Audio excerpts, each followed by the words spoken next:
Je m'appelle Elisabeth Blanc. J'ai 70 ans et je viens de signer l'acte de propriété d'un appartement de 280 000 € dans le 11e arrondissement de Paris pour mon fils unique, Thomas.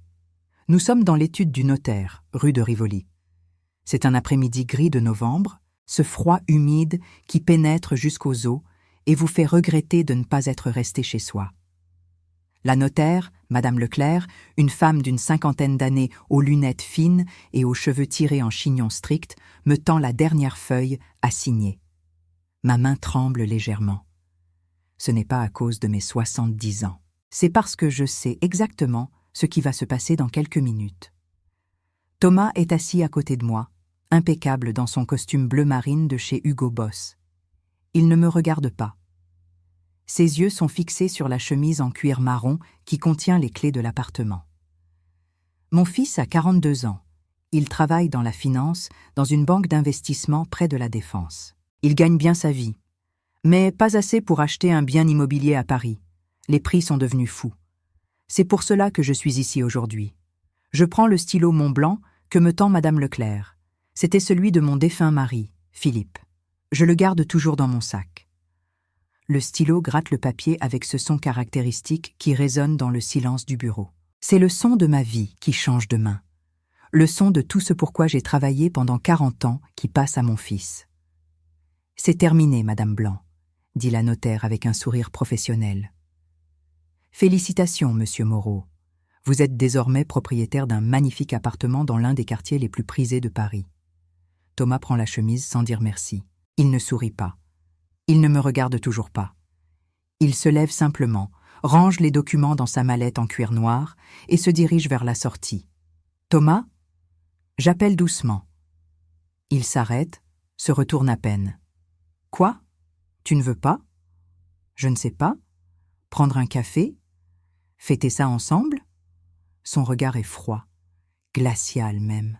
Un regard que je ne lui connaissais pas quand il était enfant, quand il me prenait la main pour traverser la rue, quand il me disait « Je t'aime, maman », avant de dormir. Fêter quoi exactement, mère ? Le fait que tu aies enfin fait quelque chose d'utile dans ta vie ? Les mots me frappent comme des gifles. Madame Leclerc fait mine de ranger des papiers, gênée. Elle a probablement déjà vu ce genre de scène. Les familles et l'argent, le pire des cocktails. Nous sortons de l'étude. Le ciel est encore plus sombre qu'à notre arrivée, chargé de nuages noirs qui promettent un orage. Thomas allume une cigarette, une gitane, et souffle la fumée dans ma direction sans faire attention. « Alors, mère, dit-il en regardant son téléphone portable, « pas moi. Maintenant que tu as fait ta bonne action, je veux que tu sortes de ma vie. » Mon cœur se serre. Je savais que ça allait venir. Mais l'entendre de sa bouche, c'est différent. « Thomas, je suis ta mère. » Et alors ? Il lève enfin les yeux vers moi. « Tu crois que ça change quoi ? Écoute-moi bien, vieille conne. Tu comprends le français, non ? Je n'ai plus besoin de toi. Je n'ai jamais vraiment eu besoin de toi, d'ailleurs. Tu as été utile aujourd'hui. C'est tout. Maintenant, disparais. Ne m'appelle plus. Ne passe plus chez moi. On n'a plus rien à se dire. » Il jette son mégot sur le trottoir mouillé et commence à marcher vers sa voiture garée un peu plus loin. Il ne se retourne pas une seule fois. Je reste planté là, au milieu du trottoir de la rue de Rivoli, tandis que les Parisiens pressés passent autour de moi avec leurs parapluies noirs. La pluie commence à tomber. Fine, froide, cinglante. Parfaite pour ce moment. Une femme me bouscule légèrement. « Pardon, madame », dit-elle, avant de disparaître dans la foule. Je regarde Thomas qui monte dans son Audi grise. Il démarre sans même un regard dans ma direction. Les feux arrière de sa voiture s'éloignent dans la circulation dense de Paris. Mon fils, mon unique enfant, celui pour qui j'ai tout sacrifié. Mais Thomas ne sait pas quelque chose. Il ne sait pas que je m'attendais exactement à cette scène. Et c'est précisément pour cette raison que j'ai fait quelque chose qu'il n'aurait jamais pu imaginer. Quelque chose qui va tout changer. Je sors mon téléphone portable de mon sac et compose un numéro. « Maître Fontaine ? C'est Elisabeth Blanc. » Oui, il vient de se passer exactement ce que nous avions prévu. Oui, mot pour mot. Vous pouvez activer la clause. Merci. Je raccroche et rentre chez moi en métro, ligne 5, direction Bobigny. L'eau dégouline de mon manteau. Mes chaussures sont trempées. Mais pour la première fois depuis des mois, je souris. 3 mois plus tôt. Août. J'étais dans mon petit appartement de Belleville, un quartier populaire de l'Est parisien que Thomas déteste. Trop d'immigrés, trop de pauvres, trop de bruit, dit-il toujours. C'est pourtant là que je l'ai élevé, dans ces 50 mètres carrés au 4e étage, sans ascenseur. L'appartement n'a pas changé depuis 30 ans. Le papier peint à fleurs des années 80, le parquet qui grince, la petite cuisine avec ses carreaux blancs ternis par le temps, le salon avec vue sur le marché de Belleville où je fais mes courses tous les samedis matins. C'est ici que j'ai élevé Thomas seul, après que Philippe, mon mari, est mort dans un accident de chantier quand notre fils n'avait que 5 ans. Philippe était maçon. Un jour de juillet, une poutre mal fixée est tombée. Il n'a pas souffert, m'a-t-on dit. Comme si ça changeait quelque chose. J'ai travaillé 40 ans comme couturière dans une usine textile à Pantin, dans la banlieue nord. Je me levais tous les matins à 5 heures. Je prenais le métro bondé de la ligne 5. Je rentrais à 18 heures, épuisée, les doigts douloureux d'avoir cousu toute la journée. Mais je rentrais pour Thomas, pour lui faire à manger, pour l'aider avec ses devoirs, pour être une mère. Thomas n'a jamais voulu savoir tout ça. Il avait honte de moi, honte de mon accent de classe ouvrière, honte de mes mains abîmées par le travail, honte de notre petit appartement à Belleville. Quand il a commencé à fréquenter l'université, il ne m'invitait plus aux événements. « Tu ne comprendrais pas, maman », disait-il. Ce jour d'août, un jeudi après-midi, mon téléphone a sonné. Un numéro que je connaissais par cœur, mais qui n'apparaissait plus que rarement sur mon écran. Thomas. Maman. C'est moi. Mon cœur a fait un bond. Il ne m'appelait plus maman depuis des années. C'était toujours mère, froid et distant. Thomas, comment vas-tu, mon chéri? Écoute, j'ai besoin de te parler. Je peux passer chez toi dans 1 heure?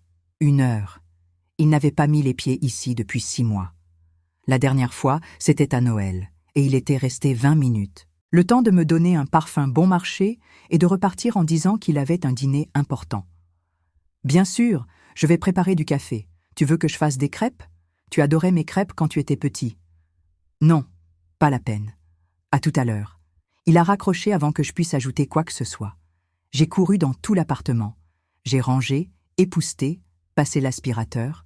J'ai mis une nappe propre sur la petite table de la cuisine. J'ai sorti les belles tasses, celles qu'on utilisait seulement pour les grandes occasions. Peut-être que Thomas voulait se réconcilier. Peut-être qu'il avait enfin compris que j'étais sa mère et que je l'aimais. 1 heure plus tard, la sonnette a retenti. J'ai dévalé les 4 étages, l'interphone ne fonctionne plus depuis des années, et j'ai ouvert la porte de l'immeuble. Thomas était là, au volant de son Audi grise. Il n'est même pas sorti de la voiture. Il a juste baissé la vitre. « Monte, on va parler en conduisant. »« Mais, et le café ? » ?»« Je n'ai pas le temps, maman. »« Monte. » Je suis montée. La voiture sentait le cuir neuf et le parfum cher.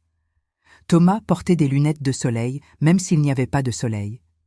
Il a démarré sans dire un mot. Nous avons roulé vers le bois de Vincennes. Il ne parlait pas. Il écoutait France Inter à la radio. Des informations sur la crise économique, les taux d'intérêt, le marché immobilier. Finalement, il s'est garé près du lac d'Aumesnil. Des familles se promenaient avec des enfants. Des couples faisaient du bateau. La vie normale. La vie que je n'avais pas eue avec mon fils depuis longtemps. « Maman, j'ai trouvé un appartement. »« Ah bon? Mais tu en as déjà un? »« Oui, mais je loue. Et tu sais que les loyers à Paris sont de la folie. J'ai trouvé quelque chose de parfait. 11e arrondissement, près de Bastille. 80 mètres carrés, 2e étage, avec balcon. C'est une opportunité unique. Le propriétaire vend parce qu'il divorce. Il veut vendre vite. C'est bien, mon chéri. Oui, mais il y a un problème. Évidemment, il y avait toujours un problème. Le propriétaire veut 280 000 €, cash. Pas de prêt bancaire, il veut liquider rapidement. J'ai senti mon estomac se serrer. Thomas, Maman, tu as la maison de grand-mère Simone, à Honfleur, en Normandie. Elle est vide depuis qu'elle est morte il y a 3 ans. Cette maison vaut au moins 290 000 euros. Tu me l'as dit toi-même. C'était vrai. La maison de ma mère, une petite maison normande avec vue sur le port d'Honfleur, valait exactement ça. C'était mon héritage. Mon seul héritage. Ma sécurité pour mes vieux jours. Thomas, cette maison. Quoi, cette maison? Tu vas faire quoi avec? Y aller une fois par an? Maman, sois réaliste. Tu as 70 ans. Tu vis avec ta petite retraite de merde. Cette maison, c'est du capital mort. Alors que moi, je pourrais l'utiliser. Je pourrais investir, construire quelque chose. Mais c'est ma sécurité. Il a frappé le volant. Ta sécurité? Ta sécurité? Et moi alors? Je suis ton fils, putain. C'est pas moi ta sécurité? Tu devrais être fier de m'aider. Tu devrais être contente que je te demande. Les larmes me sont montées aux yeux. Des familles passaient près de la voiture. Des enfants riaient. Et moi, j'étais là, dans cette voiture qui sentait le luxe, avec mon fils qui me criait dessus parce que je ne voulais pas lui donner le seul bien qui me restait.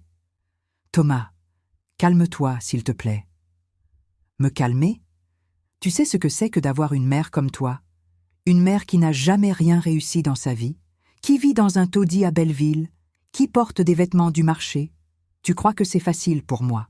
Mes collègues ont des mères qui sont avocates, médecins, chefs d'entreprise. Et moi, j'ai une couturière retraitée qui vit avec 800 € par mois. Chaque mot était un coup de couteau. J'ai baissé la tête. Je ne voulais pas qu'il voie mes larmes. Je suis désolée de ne pas être à la hauteur, Thomas. Il a soupiré. Un long soupir théâtral. Puis sa voix est devenue plus douce, plus manipulatrice. Écoute, maman, je ne veux pas te blesser, mais réfléchis. Cette maison en Normandie, tu n'en fais rien. Vends-la. Donne-moi l'argent. Je t'achète cet appartement à Paris. Et quand je serai vieux, quand je serai établi, je te le revaudrai au centuple. Je prendrai soin de toi. Tu pourras même venir vivre chez moi si tu veux. Mais pour ça, il faut que tu m'aides maintenant. C'est un investissement, maman. Un investissement dans ton fils, dans ton avenir. Les promesses. Toujours les promesses. Combien de fois avait-il promis de venir me voir? Combien de fois avait-il promis de m'emmener dîner? Combien de fois avait-il promis de passer Noël avec moi? Laisse-moi réfléchir, Thomas. Réfléchir. Réfléchir. Putain, maman, c'est pas compliqué. C'est oui ou non. Tu m'aides ou tu me laisses tomber, comme tu as toujours fait. Comment ça, comme j'ai toujours fait? J'ai tout sacrifié pour toi. Ah oui? Et où t'étais quand j'avais besoin d'un père? Où t'étais quand les autres enfants se moquaient de moi parce que je portais des vêtements de seconde main? Où t'étais quand j'ai dû travailler à mi-temps pendant mes études parce que tu ne gagnais pas assez? Ton père est mort, Thomas. Ce n'était pas ma faute. Et j'ai fait ce que j'ai pu avec ce que j'avais. Ben, justement, c'était pas assez. Il a redémarré la voiture. Le trajet du retour s'est fait dans un silence de plomb. Quand il m'a déposé devant mon immeuble, il ne m'a pas regardé. Tu as 1 semaine pour décider, maman. Après, je ne te demande plus rien. Plus jamais. Il est parti dans un crissement de pneus. Je suis remontée chez moi, les jambes tremblantes. Je me suis effondrée sur mon vieux canapé en velours vert et j'ai pleuré. Pleuré comme je n'avais pas pleuré depuis la mort de Philippe. Vers 20 heures, ma voisine de palier, Colette, a frappé à ma porte. Colette et moi sommes amies depuis 35 ans.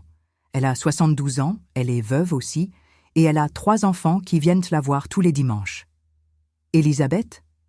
J'ai entendu pleurer. Ça va? Je lui ai tout raconté.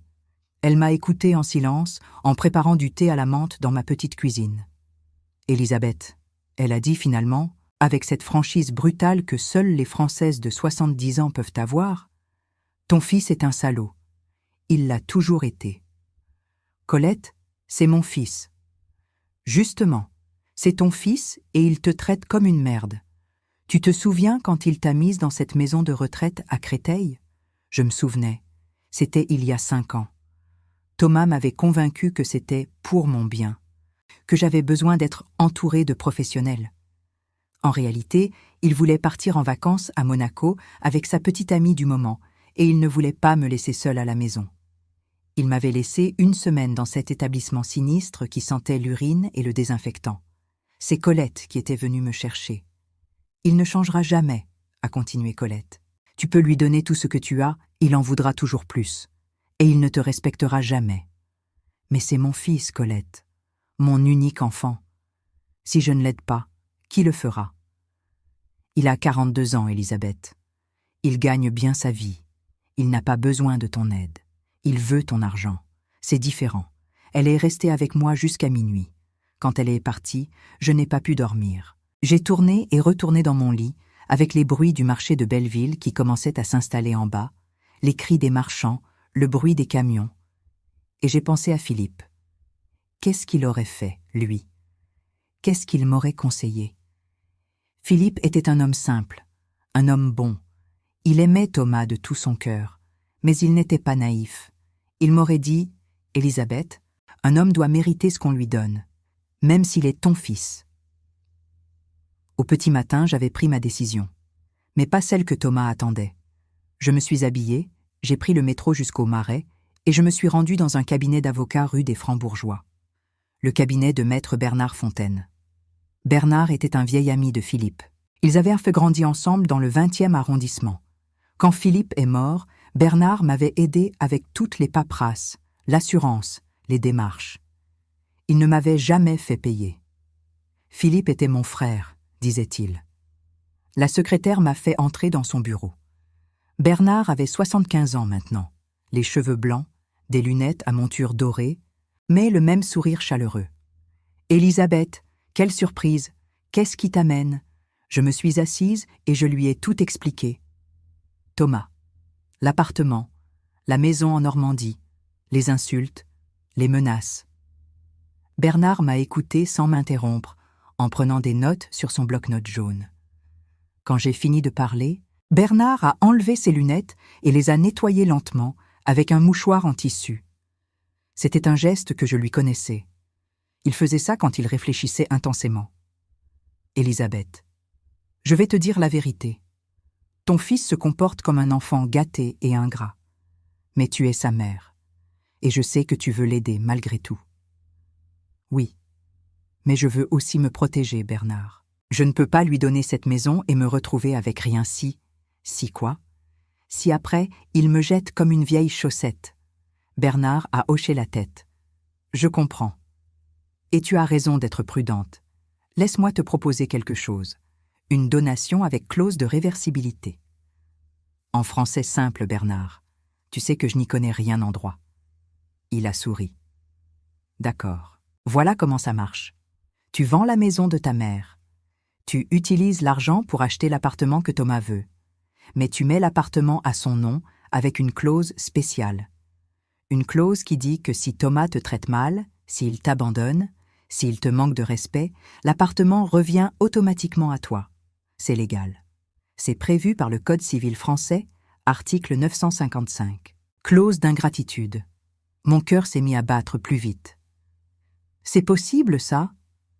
Non seulement c'est possible, mais c'est fait exactement pour ce genre de situation. La loi française protège les donateurs contre les bénéficiaires ingrats. Tu peux révoquer une donation si le bénéficiaire commet des actes graves envers toi. Abandon, violence, injures graves. Tout est prévu. Mais Thomas va le savoir, il va lire le contrat. Bernard a eu un petit sourire en coin. Techniquement, oui, c'est écrit dans l'acte notarié. Mais soyons honnêtes, Elisabeth. Combien de personnes lisent vraiment tous les documents qu'elles signent chez le notaire? Surtout quand ils sont impatients d'avoir leurs clés. Tu crois qu'il ne lira pas. Je pense que Thomas est tellement pressé et tellement sûr que tu vas lui donner l'appartement sans condition qu'il ne prendra pas la peine de lire les petits caractères. Et même s'il les lit, il se dira que tu n'oseras jamais activer cette clause. Parce qu'il te connaît, il sait que tu es une mère aimante. Il compte sur ta faiblesse. J'ai regardé par la fenêtre du bureau. On voyait les toits de Paris, les cheminées, les antennes de télévision. Une ville magnifique et cruelle à la fois. Et si, après avoir signé, Thomas me rejette quand même? S'il me dit de sortir de sa vie? Alors tu actives la clause. Tu me préviens. Je lance la procédure. Et l'appartement te revient. Légalement. Il ne pourra rien faire. Il va me détester. Élisabeth, il te déteste déjà. La seule différence, c'est qu'aujourd'hui, tu peux te protéger. Les larmes me sont montées aux yeux. Je ne veux pas perdre mon fils Bernard. Tu l'as déjà perdu, ma chérie. Ce que tu peux encore faire, c'est lui donner une leçon. Une vraie leçon. Parfois, les gens ne comprennent que quand ils perdent quelque chose d'important. J'ai réfléchi pendant plusieurs minutes. Bernard ne me pressait pas. Il attendait, patient, en buvant son café dans une tasse en porcelaine blanche. D'accord, j'ai finalement dit. Faisons-le. Mais je veux que ce soit bien fait. Je ne veux pas d'erreur. Fais-moi confiance. Je vais préparer tous les documents. On va voir une notaire que je connais bien, Madame Leclerc. Elle comprendra la situation. Elle rédigera l'acte avec la clause bien visible, mais noyée dans le jargon juridique. Et ensuite, on verra comment Thomas réagit. Et s'il réagit bien, s'il est reconnaissant, alors la clause ne servira jamais. Tu auras aidé ton fils et vous serez une famille heureuse. Mais s'il réagit comme tu le crains, il paiera pour son ingratitude. Exactement. Nous avons travaillé pendant 3 semaines pour tout préparer. J'ai mis la maison de Honfleur en vente. Elle s'est vendue rapidement, 295 000 €, à un couple de Parisiens qui voulaient une résidence secondaire. Avec cet argent, j'ai acheté l'appartement que Thomas convoitait. L'acte était à son nom. Thomas Moreau, propriétaire. Mais dans les clauses, perdue au milieu de 20 pages de texte juridique, il y avait cette phrase en petits caractères. Le présent acte de donation est révocable de plein droit en cas d'ingratitude manifeste du donataire envers le donateur, conformément aux articles 954 et suivants du Code civil. J'ai appelé Thomas pour lui annoncer la nouvelle. « Thomas, c'est maman. J'ai une bonne nouvelle. J'ai vendu la maison de grand-mère. L'appartement est à toi. On signe chez le notaire jeudi prochain. » Il y a eu un silence. Puis « Ah, bon, ok. À jeudi alors. Pas de merci, pas de « tu es une mère formidable », pas de « je t'aime, maman », juste « ok ». J'ai raccroché et j'ai pleuré. Colette est venue me consoler avec une bouteille de vin rouge. « Tu fais ce qu'il faut, Élisabeth, tu verras. » Le jeudi est arrivé. Je me suis habillée avec mes plus beaux vêtements. Une robe bleu marine que j'avais achetée pour l'enterrement de ma mère. Des chaussures à talons qui me faisaient mal aux pieds. Du rouge à lèvres rose pâle. Je voulais être belle. Je voulais que Thomas soit fier de moi. Juste une fois. Nous nous sommes retrouvés devant l'étude de Madame Leclerc. Thomas portait son costume Hugo Boss. Il sentait le parfum cher. Il regardait son téléphone. « Bonjour Thomas. »« Salut. » Nous sommes entrés. La signature a duré 1 heure. Madame Leclerc lisait les clauses. Thomas ne l'écoutait pas. Il signait mécaniquement page après page, pressé d'en finir. À un moment, Madame Leclerc a dit « Monsieur Moreau, je dois vous lire la clause de réversibilité. »« Oui, c'est bon, » a coupé Thomas. « Où je signe ?» Il n'a rien lu, exactement comme Bernard l'avait prédit. Quand tout a été signé, Madame Leclerc m'a regardé avec un mélange de compassion et de compréhension professionnelle. Elle savait. Elle avait vu tellement de familles se déchirer dans son bureau. L'argent révèle toujours la vraie nature des gens. « Madame Blanc, Monsieur Moreau, alors félicitations, la transaction est finalisée. Monsieur Moreau, vous êtes désormais pleinement propriétaire de l'appartement situé 45 rue Amelot, dans le 11e arrondissement. » Thomas a pris la chemise, contenant les clés et tous les documents. Il l'a fourrée dans sa mallette sans même la regarder. Pas un regard pour moi, pas un sourire, rien. Nous sommes sortis dans la rue. C'est là que tout s'est produit. La scène que j'avais anticipée, redoutée, mais que je savais inévitable. Thomas a allumé sa cigarette et m'a dit ces mots que je n'oublierai jamais. « Maintenant que tu as fait ta bonne action, sors de ma vie, vieille conne. Je n'ai plus besoin de toi. » J'ai senti mes jambes se dérober sous moi. J'ai dû m'appuyer contre le mur du notaire pour ne pas tomber. Une dame âgée qui passait m'a demandé si j'allais bien. J'ai hoché la tête sans pouvoir parler. Thomas était déjà parti. Sa voiture a disparu dans la circulation. Mon fils, mon petit garçon qui pleurait dans mes bras quand il avait des cauchemars. L'enfant que j'avais bercé pendant des heures quand il avait la fièvre. L'adolescent pour qui j'avais travaillé le dimanche pour pouvoir lui payer des cours particuliers. Je suis rentrée chez moi en métro. J'ai pleuré dans le wagon bondé. Les gens me regardaient et détournèrent les yeux, gênés. À Belleville, j'ai remonté les 4 étages jusqu'à mon appartement. Chaque marche était une montagne. Colette m'attendait sur le palier. « Il l'a fait, n'est-ce pas ?» J'ai hoché la tête. « Alors maintenant, tu sais qui est vraiment ton fils. » Je le savais déjà, Colette. Je crois que je l'ai toujours su. Mais une mère espère toujours. Une mère se dit toujours, peut-être que cette fois.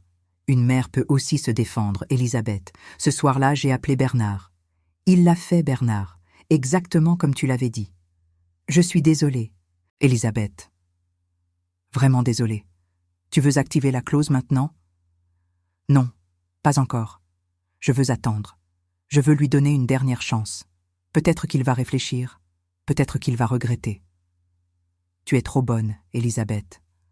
Non, je suis juste une mère. J'ai attendu 1 semaine, puis 2, puis 3.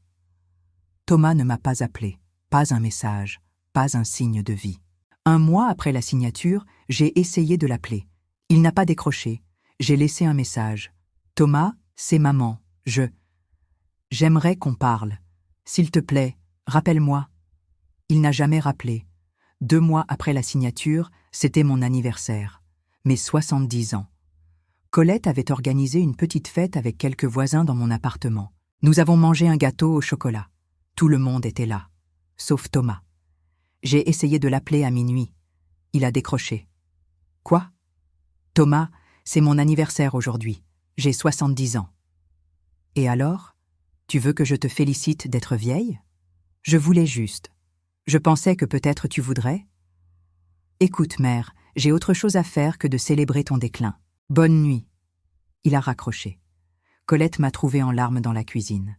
« Ça suffit maintenant, Elisabeth. Tu dois arrêter de te laisser traiter comme ça. Appelle Bernard, active cette clause, donne-lui la leçon qu'il mérite. » Encore 1 semaine, Colette, juste 1 semaine. Peut-être que pour Noël. Noël est arrivé. J'ai préparé tout le repas. Dinde, marron, bûche au chocolat, les plats préférés de Thomas quand il était enfant. J'ai décoré l'appartement. J'ai acheté un cadeau, une montre Seiko que j'avais vue dans une vitrine et qui avait coûté 300 €, presque la moitié de ma retraite mensuelle. Thomas n'est pas venu. Il n'a même pas appelé. Le 26 décembre, j'ai reçu un message de lui. Un seul message. « Ne m'appelle plus. J'ai changé de numéro. Ne cherche pas à me contacter. C'était fini. » Il l'avait vraiment fait. Il m'avait effacé de sa vie comme on efface un fichier sur un ordinateur. J'ai regardé la dinde froide dans mon réfrigérateur. La bûche intacte. Les décorations de Noël qui me semblaient maintenant pathétiques. Et j'ai compris que Colette avait raison. Bernard avait raison. Il était temps. J'ai pris mon téléphone et j'ai composé le numéro de Bernard. « Bernard ? C'est Elisabeth. Je suis prête. Active la clause. Je veux récupérer l'appartement. » Il y a eu un silence. « Tu es sûre, Elisabeth ? Parce qu'une fois que je lance la procédure, il n'y a plus de retour en arrière possible. J'en suis sûre. Mon fils m'a clairement dit qu'il ne voulait plus de moi dans sa vie. Alors je vais lui montrer que les actions ont des conséquences. » Très bien. Je prépare tout. La procédure va prendre environ 6 semaines. Il va recevoir une notification officielle du tribunal. Ça va être un choc pour lui. Tant mieux. Il est temps qu'il apprenne que le respect n'est pas une option. Le 10 janvier, Bernard a déposé la requête au tribunal de grande instance de Paris. Demande de révocation de donation pour cause d'ingratitude manifeste. Les preuves étaient accablantes. Témoignages de Colette et d'autres voisins qui avaient entendu Thomas m'insulter, les messages où il me disait de ne plus le contacter, l'absence totale de contact depuis la signature, le fait qu'il m'ait bloqué. Le 28 janvier, Thomas a reçu l'assignation.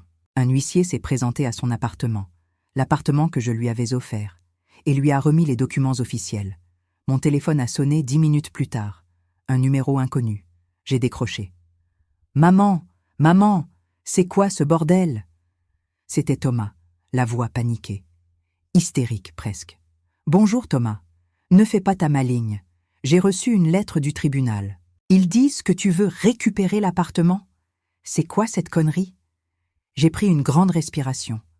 Ma main tremblait légèrement en tenant le téléphone, Mais ma voix était calme, plus calme que je ne l'avais jamais été face à Thomas. Ce n'est pas une connerie, Thomas. C'est la clause de réversibilité. Tu te souviens? Celle qui était dans le contrat que tu n'as pas pris la peine de lire chez le notaire. Quelle clause? De quoi tu parles? La clause qui dit que si tu me traites mal, si tu m'abandonnes, si tu me manques de respect, l'appartement me revient automatiquement. C'est légal. C'est prévu par le Code civil français. Il y a eu un silence. Je l'entendais respirer fort, comme s'il venait de courir un marathon. Tu ne peux pas faire ça. C'est mon appartement.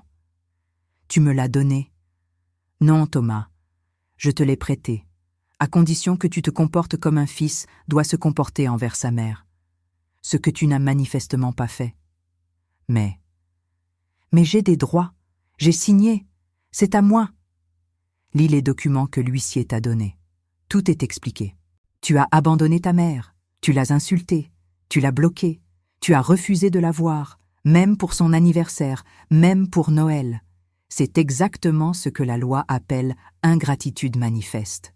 Et pour ça, la donation peut être révoquée. Maman, je ne pensais pas ce que j'ai dit. Vraiment? Parce que moi, je pense que tu pensais exactement ce que tu as dit. Sors de ma vie, vieille conne. Ce sont tes mots exacts, Thomas. Le 3 novembre, devant l'étude du notaire, rue de Rivoli. Et tu sais quoi? J'avais prévu que tu dirais exactement ça. C'était juste. J'étais stressée. Non, ne mens pas. Pas maintenant. Tu as montré qui tu es vraiment, Thomas. Et maintenant, tu vas payer le prix. S'il te plaît, maman, je t'en supplie, ne fais pas ça. C'est mon appartement. J'y vis. Où je vais aller? C'était fascinant. En quelques secondes, il était passé de l'arrogance à la supplication. Exactement ce qu'il faisait quand il était enfant et qu'il voulait quelque chose. Tu aurais dû y penser avant, Thomas. Maman, écoute-moi. Je vais changer. Je te promets. Je vais venir te voir tous les dimanches. On va dîner ensemble. Je vais être un bon fils. Juste retire cette plainte. S'il te plaît. Des promesses. Encore des promesses. Combien de fois m'as-tu promis quelque chose, Thomas? Combien de fois as-tu tenu tes promesses? Cette fois, c'est différent. Je le jure. Sur quoi? Sur l'appartement que tu es en train de perdre? Il a éclaté en sanglots. De vrais sanglots. Ou peut-être pas. Avec Thomas, je ne savais plus faire la différence entre l'émotion réelle et la manipulation. Je suis désolée, maman. Je suis vraiment désolée. J'ai été horrible avec toi. Tu as raison. J'ai été un fils indigne. Mais laisse-moi me racheter. Laisse-moi te prouver que je peux changer. Il est trop tard pour les excuses, Thomas. La procédure est lancée. Le tribunal va examiner le dossier. Et crois-moi, le dossier est solide. Tous tes messages, tous tes refus, tous tes abandons, tout est documenté. Tu m'as piégé, tu as fait exprès, tu as tout planifié. Et voilà, la vraie nature qui revenait, plus de larmes, juste de la colère. Oui, Thomas, je l'ai planifié, parce que je te connais, je t'ai élevé. Je sais comment tu fonctionnes. Je savais exactement comment tu allais réagir une fois que tu aurais eu ce que tu voulais. Et j'avais raison. Tu es une manipulatrice, une vieille manipulatrice. Non, mon chéri, je suis une mère qui en a eu assez de se faire maltraiter. Il y a une différence. Je vais me battre, je vais prendre un avocat, tu vas perdre. Prends tous les avocats que tu veux, Thomas. La loi est de mon côté. Et les faits aussi. Tu as 48 ans, tu as un bon travail, tu gagnes bien ta vie. Et pourtant, tu as abandonné ta mère de 70 ans qui vit avec 800 € par mois. Qu'est-ce que tu crois que le juge va penser? Il a raccroché, brutalement, comme il faisait toujours quand il n'avait plus d'arguments. Colette, qui écoutait depuis la cuisine, est entrée dans le salon. « Comment tu te sens ?»« Étrangement bien. Pour la première fois depuis des années, je me sens légère. Les semaines suivantes ont été intenses. Thomas a effectivement pris un avocat. Maître Durand, un jeune type arrogant du 16e arrondissement. Il a essayé de contester la clause, disant qu'elle était abusive, que j'avais manipulé Thomas, que tout ça n'était qu'une vengeance mesquine d'une vieille femme aigrie. Mais Bernard était meilleur, beaucoup meilleur. Il a présenté au tribunal tous les éléments, les témoignages, les messages, les preuves de l'abandon. Il a même fait témoigner le concierge de l'immeuble de Thomas qui a confirmé que je n'avais jamais mis les pieds dans l'appartement, que Thomas n'avait jamais mentionné avoir une mère. Le 15 mars, nous sommes tous retrouvés au tribunal. C'était une salle austère, avec des boiseries sombres et une odeur de vieux papier. Thomas était là, en costume, l'air nerveux. Il ne m'a pas regardé une seule fois. Le juge, M. Perrault, un homme d'une 60aine d'années aux cheveux gris et au regard perçant, a écouté les deux parties. Puis il a rendu son verdict. Après avoir examiné l'ensemble des éléments du dossier, il apparaît clairement que M. Thomas Moreau a fait preuve d'une ingratitude manifeste envers sa mère, Mme Élisabeth Blanc. Les insultes proférées, l'abandon caractérisé, le refus de tout contact constituaient des faits graves qui justifient pleinement la révocation de la donation conformément aux articles 954 à 958 du Code civil. Le juge a continué, sa voix résonnant dans le silence absolu de la salle d'audience. En conséquence, la présente Cour ordonne la révocation de la donation de l'appartement situé au 45 rue Amelot, Paris 11e. Le dit bien est rétrocédé à Mme Élisabeth Blanc avec effet immédiat. M. Thomas Moreau dispose d'un délai de 30 jours pour libérer les lieux. De plus, M. Moreau est condamné à verser à sa mère la somme de 5 000 € à titre de dommages et intérêts pour le préjudice moral causé, ainsi qu'aux dépens. Le coup de marteau du juge a claqué comme un coup de feu. Thomas s'est levé brusquement, renversant presque sa chaise. « C'est une honte, c'est de l'abus. Elle m'a manipulé depuis le début. » Son avocat a essayé de le calmer, mais Thomas était hors de lui. « Vous ne comprenez pas. C'est ma mère. Elle est censée m'aider, pas me détruire. » Le juge l'a regardé froidement. « Monsieur Moreau, un peu de tenue. Et permettez-moi de vous rappeler que c'est vous qui avez détruit votre relation avec votre mère, pas l'inverse. Cette décision est définitive. L'audience est levée. » Thomas est sorti de la salle en courant. Je l'ai entendu crier dans le couloir. Des mots incompréhensibles, de la rage pure. Bernard m'a pris le bras doucement. « C'est fini, Élisabeth. Tu as gagné. » Mais je ne me sentais pas victorieuse. Je me sentais vide. Soulagée, oui, mais vide. Dans les jours qui ont suivi, Thomas a essayé de me contacter plusieurs fois.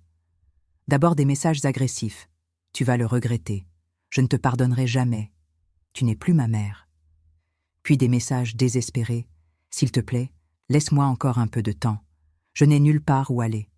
Tu ne peux pas me faire ça. » Et enfin, des messages pathétiques. « Maman, j'ai besoin d'aide. Je suis désolée. Pardonne-moi. » Je n'ai répondu à aucun.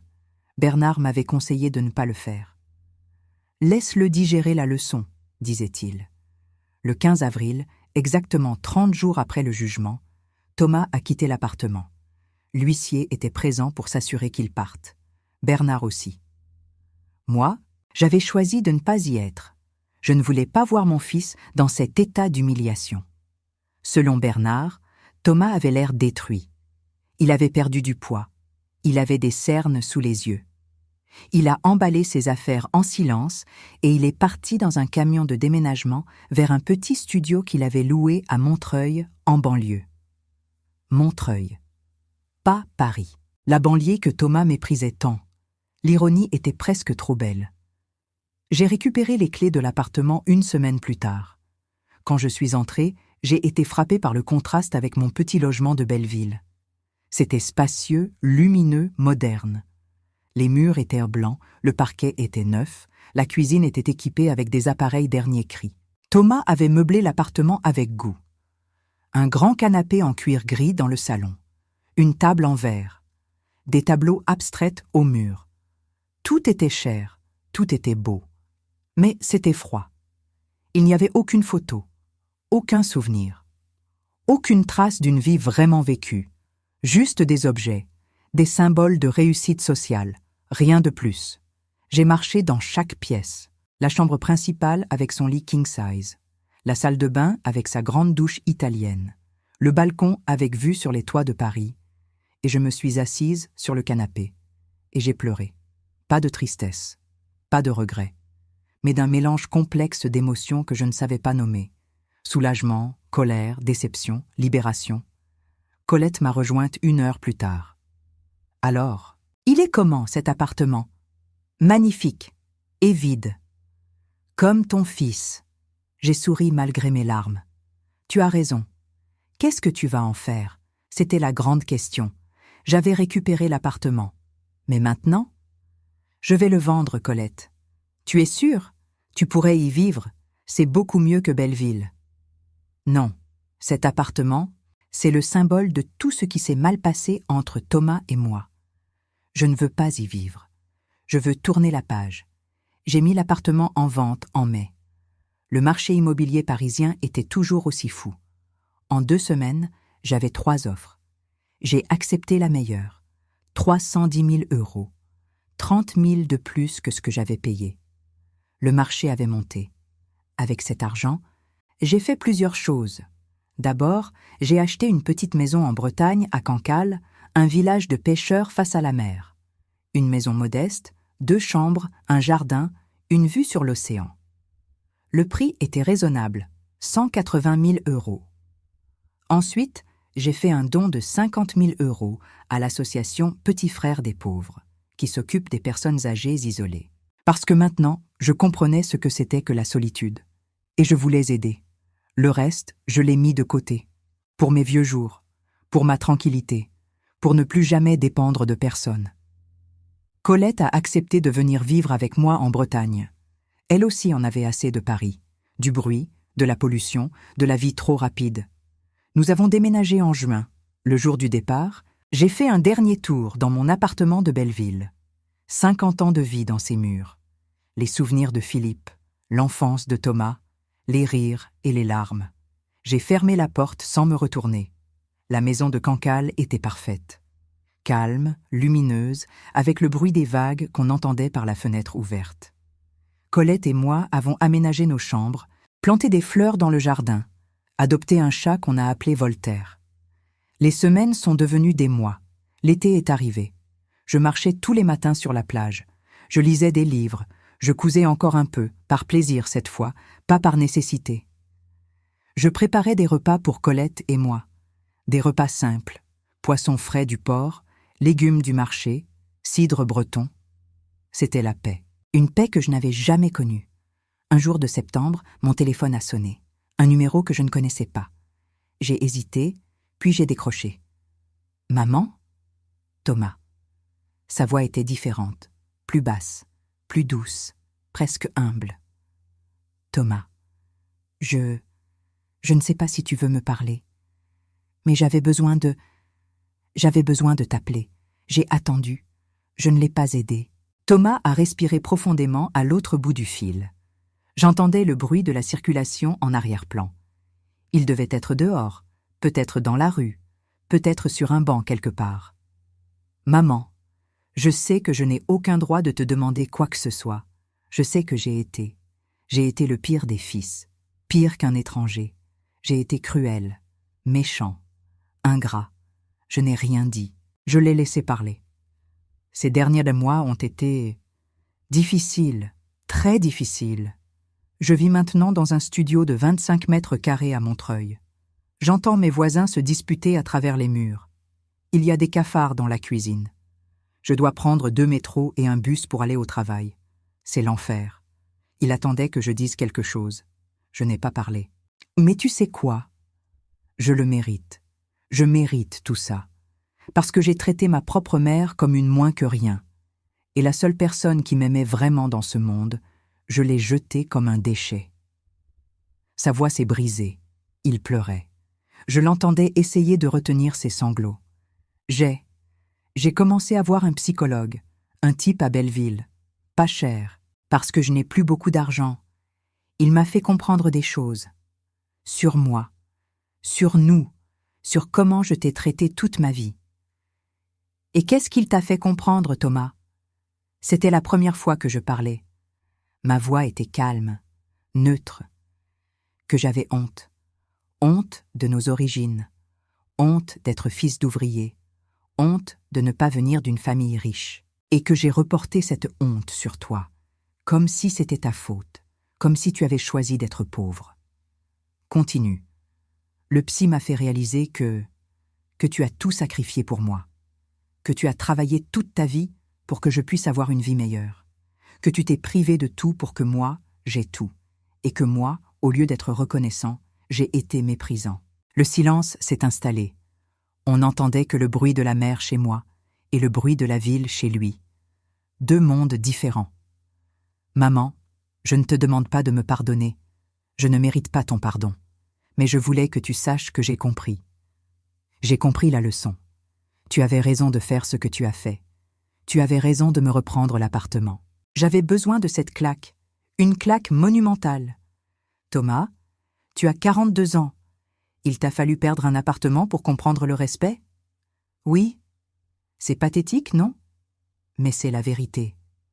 J'étais tellement dans ma bulle, tellement convaincue que tout m'était dû, que je ne voyais plus rien. Je ne voyais plus toi. Je ne voyais plus l'être humain. Je ne voyais qu'une fonction. La mère qui donne. Et maintenant? Maintenant, je vois. Je vois une femme de 70 ans qui a travaillé 40 ans dans une usine, qui a élevé son fils seul après la mort de son mari, qui a tout donné sans jamais rien demander en retour, et qui méritait 1000 fois mieux que le fils qu'elle a eu. Les larmes me sont montées aux yeux. Colette, qui écoutait depuis le salon, m'a apporté un mouchoir. « Thomas, qu'est-ce que tu attends de cet appel ?»« Rien, maman. Je n'attends rien. Je voulais juste que tu saches que j'ai changé. Ou du moins, que j'essaie de changer. Je ne te demande pas de me reprendre dans ta vie. Je ne te demande pas ton pardon. Je voulais juste te dire merci. Merci pour tout ce que tu as fait. Et pardon pour tout ce que j'ai fait. » J'ai regardé par la fenêtre. La mer était calme ce jour-là. Quelques bateaux de pêche rentraient au port. Des mouettes criaient dans le ciel bleu. « Tu as changé d'adresse, tu as dit ?»« Oui, 23 rue de la République, à Montreuil. 4e étage, porte gauche. Pourquoi ? Pour rien. Au revoir, Thomas. » J'ai raccroché. Colette m'a regardée, interrogative. « Tu vas faire quoi ?»« Je ne sais pas encore. Les jours ont passé. J'ai beaucoup réfléchi. J'ai marché sur la plage pendant des heures. J'ai parlé avec Colette. J'ai même appelé Bernard pour avoir son avis. Elisabeth, la question n'est pas de savoir s'il a changé. La question est, est-ce que toi, tu as envie de lui redonner une place dans ta vie ? C'était la vraie question. Fin septembre, j'ai pris une décision. J'ai pris le train pour Paris, puis le métro jusqu'à Montreuil. J'ai trouvé l'adresse que Thomas m'avait donnée. Un vieil immeuble avec la peinture qui s'écaillait. Pas d'ascenseur, évidemment. J'ai monté les 4 étages, essoufflé. J'ai sonné à la porte de gauche. Thomas a ouvert. Il avait effectivement maigri. Il avait des cernes. Ses vêtements n'étaient pas repassés. Il m'a regardé avec des yeux ronds. « Maman ? Bonjour, Thomas. Je peux entrer ?» Il s'est effacé. Le studio était minuscule. Un lit, une petite table, une kitchenette. Des cartons pas encore déballés dans un coin. C'était propre, mais triste. « Assieds-toi, » il a dit en me montrant la seule chaise. « Non, je ne vais pas rester longtemps. » J'ai sorti une enveloppe de mon sac et je la lui ai tendue. « Qu'est-ce que c'est ?»« Ouvre !» Il a ouvert l'enveloppe avec des mains tremblantes. À l'intérieur, il y avait un chèque, 10 000 €. « Maman, je ne comprends pas. C'est pour que tu puisses trouver un meilleur logement. Pas à Paris, tu ne pourras pas. Mais quelque chose de décent en banlieue, avec des fenêtres qui ferment correctement et sans cafard. »« Mais pourquoi ? Parce que tu es mon fils, Thomas, et qu'une mère n'abandonne jamais son enfant, même quand cet enfant l'abandonne. Il s'est effondré, il est tombé à genoux et il a pleuré. Des sanglots profonds qui venaient du ventre. 42 ans de douleur, de honte, de regret. Je me suis agenouillée à côté de lui et je l'ai pris dans mes bras, comme quand il était petit et qu'il avait des cauchemars. « Je suis désolée, maman. Je suis tellement désolée. »« Je sais, mon chéri. Je sais. Nous sommes restés comme ça pendant longtemps. Une mère et son fils. Ensemble. Enfin. » Quand je suis partie, je lui ai dit Thomas, je ne te redonne pas ta place dans ma vie. Pas encore. Tu vas devoir la mériter. Tu vas devoir me prouver que tu as vraiment changé. Pas avec des mots, avec des actes. Tu comprends? Oui, je comprends. Et si un jour tu me traites à nouveau comme tu l'as fait, je disparais. Pour toujours. C'est clair? C'est clair. Aujourd'hui, 6 mois plus tard, Thomas vient me voir à Cancale une fois par mois. Il prend le train depuis Paris. Il reste le week-end. Il m'aide au jardin. Il cuisine avec moi. Il parle avec Colette. Il caresse Voltaire. Il est différent. Plus humble, plus attentif, plus humain. Je ne lui ai pas tout pardonné. Peut-être que je ne lui pardonnerai jamais complètement. Certaines blessures sont trop profondes. Mais je lui ai donné une seconde chance. Parce que c'est ce que font les mères. Le dernier dimanche de mars, nous étions tous les trois, Thomas, Colette et moi, assis sur la terrasse face à la mer. Le soleil se couchait. Le ciel était orange et rose. « Maman ?» Thomas a dit doucement. « Oui ? Merci. Merci de m'avoir donné cette leçon. C'était la plus importante de ma vie. » J'ai souri. « De rien, mon chéri. C'est mon métier. Je suis ta mère. » Et pour la première fois depuis des années, il m'a pris la main. Et on est resté comme ça, en silence, à regarder le soleil disparaître dans l'océan. Parce qu'au final, c'est ça l'amour d'une mère. Ce n'est pas tout accepter, ce n'est pas tout pardonner. C'est savoir poser des limites, c'est savoir dire non, c'est savoir se protéger, mais c'est aussi savoir tendre la main. Quand la leçon a été apprise,